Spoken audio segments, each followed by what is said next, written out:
Hello everyone, welcome to my another new vlog. অনেকদিন পর তোমাদের সাথে ভ্লগ শেয়ার করছি, কারণ আমার জন্য অনেক স্পেশাল একটা ইভেন্ট ছিল। অ্যান্ড ইভেন্টটা হলো 17th convocation of BRAC university. এই ইভেন্টটা আমি অ্যাটেন্ড করতে পেরেছি কারণ আমি ন্যাশনাল অ্যানথেম টিমে ছিলাম। ব্র্যাক ইউনিভার্সিটির দুইটা ক্লাব থেকে এই টিমটা ক্রিয়েট করা হয়েছে। একটা হলো BRAC university cultural club and আরেকটা হলো ব্র্যাক ইউনিভার্সিটি মনন। সো এখানে তোমরা দেখতে পাচ্ছ আমি রেডি হয়ে চলে গিয়েছিলাম রিহার্সাল করতে। কনভোকেশন প্রোগ্রামটা হয়েছিল আমাদের মাল্টিপারপাস হলে। এখানে এসে দেখি খুব সুন্দর করে স্টেজ ডেকোরেশন ডান, তারপর চেয়ার্স অনেক সুন্দর করে অ্যারেঞ্জ করা হয়ে গিয়েছিল।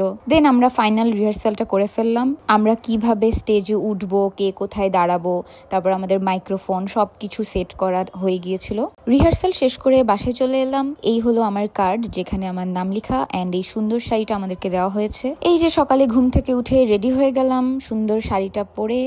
এখন চলে যাব ভার্সিটি আসার পর আমাদেরকে ব্রেকফাস্ট দেওয়া হলো। আমরা সবাই খাওয়া দাওয়া করে নিয়েছি। এখন আমরা চলে যাচ্ছি ব্যাকস্টেজে যাওয়ার সময় নিচে তাকিয়ে দেখি সবাই সুন্দর ব্লু গাউনটা পরে রেডি হয়ে গিয়েছে। কিছুক্ষণের মধ্যেই প্রোগ্রাম শুরু হয়ে যাবে। এই হলো ব্যাকস্টেজের অবস্থা। এখানে আমরা কিছুক্ষণ দাঁড়িয়েছিলাম। এরপর আমরা অডিটোরিয়ামে গিয়ে ওয়েট করছিলাম অ্যান্ড বিগ স্ক্রিনে আমরা মাল্টিপারপাস হল দেখতে পাচ্ছিলাম। অলরেডি প্রোগ্রাম স্টার্ট হয়ে গিয়েছে।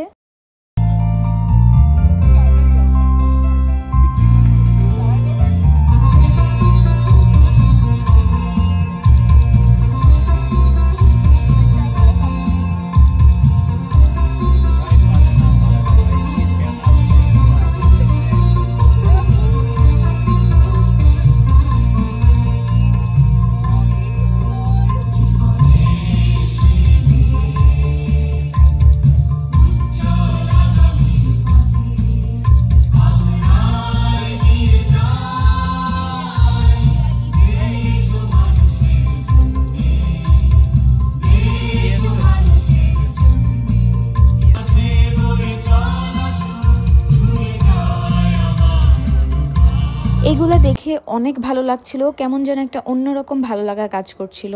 এরপর আমাদের জাতীয় সঙ্গীত স্টার্ট হয়ে গিয়েছিল। আমাদের দেশের সুন্দর জাতীয় সঙ্গীত আমার সোনার বাংলা আমরা পরিবেশন করলাম। এই জাতীয় সঙ্গীতের ভিডিওটা অলরেডি আমি পোস্ট করে দিয়েছি, তোমরা দেখে নিও, আমার পেজেই আছে। এরপর আমরা সবাই কিছুক্ষণ কনভোকেশন প্রোগ্রামটা উপভোগ করলাম। তারপর আমরা সবাই মিলে চলে গেলাম চা খেতে। আর এখানে দেখো আমাদের সবাইকে লাল শাড়িতে কত সুন্দর লাগছে। এখানে আমরা বসে বসে অনেকক্ষণ গল্প করলাম।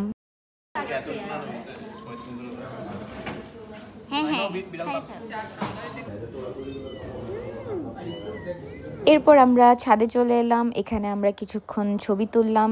তারপর চলে গেলাম 6th ফ্লোরে। এখানে আমাদের লাঞ্চ দেয়া হবে অ্যান্ড লাঞ্চে ছিল চিকেন রোস্ট, পোলাও, ডিম আর জর্দা, মেবি এটাকে জর্দাই তো বলে। এরপর খাওয়া দাওয়া শেষ করে বাসায় চলে গেলাম। আমার জন্য খুবই অন্যরকম অ্যান্ড নতুন একটা এক্সপিরিয়েন্স ছিল, খুবই ভালো লেগেছে। তোমাদেরও যদি আমার ভ্লগটা ভালো লেগে থাকে তাহলে লাইক, কমেন্ট, শেয়ার করে দিও অ্যান্ড পেজও লাইক, ফলো দিয়ে দিও। And thanks for watching.